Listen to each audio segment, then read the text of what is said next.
இருமுடி உணர்த்தும் தத்துவம்.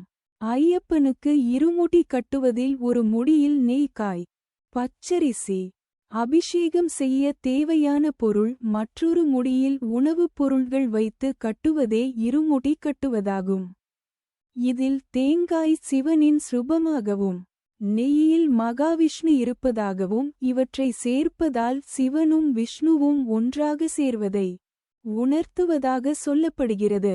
மேலும் இதுவே நெய் தேங்காய் ஆகும். இருமுடி என்பது நம் பாரத்தை சுமந்து ஐயப்பனின் திருவடியில் இறக்கி வைப்பது என்றும் சொல்லப்படுகிறது. மானிடராய் பிறந்த நமக்கு இறைவன் மீது உள்ள பக்தி ஒரு முடியாகவும் உலக தேவைகள் மற்றொரு முடியாகவும் கூறப்படுகிறது.